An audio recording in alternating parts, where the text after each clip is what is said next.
First of all, I'd like to say that boat accidents happen, rather too frequently in Nigeria. And, the report was actually talking about the fact that why is it increasing? But the truth is, it is not increasing. What is happening is that there's more reporting about it. So more people are beginning to learn about it, and there's more sensitization. So it's actually catching the attention of people. What happened in Annam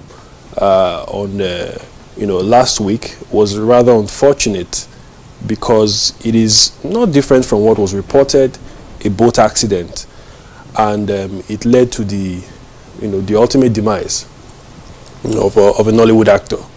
But and other people, the crew, people who were in makeup and in other aspects of movie making.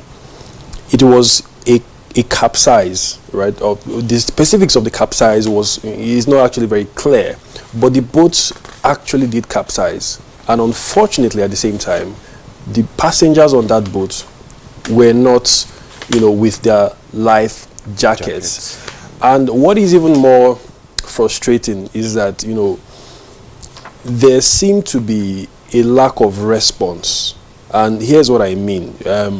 When the passengers fell into, capsized and fell into the river, I want you to understand that this river we're talking about is not a pool of stagnant water.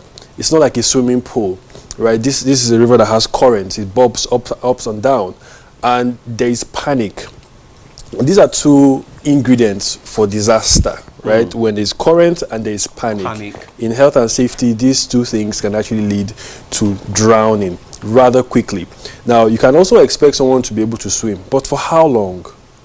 Now, when currents actually move around, and there's of course panic, it's really difficult to sustain a calm composure. And this is what a lot of people were expecting. But my opinion about this is that it was, I would say, a mishap that was not prepared for. Now, the reason why it's making the rounds is because there are very popular people involved, but these things happen almost every time.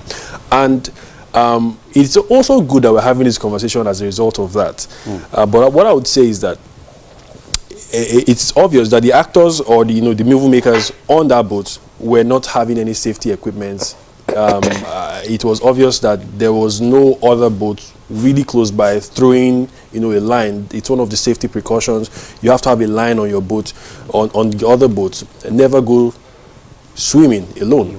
You have to have a line on the other boat you can throw to other people who are drowning, get them pulled back into a rescue boat. And none of such things were happening. I want to also believe that perhaps the boat was just something that was hurriedly put together to help them get to the location quicker, because I also did learn that the location of the shoot could have been accessed by road, but it was going to take a longer time. So they were trying to save time by cutting the journey, using the waterway. Of course, it eventually happened, and of course, boats can capsize for a number of reasons. A current, a driver's, carelessness, malfunction of the boat, or even temperature of the water. Sudden change in temperature can reduce or increase the viscosity, and of course wind.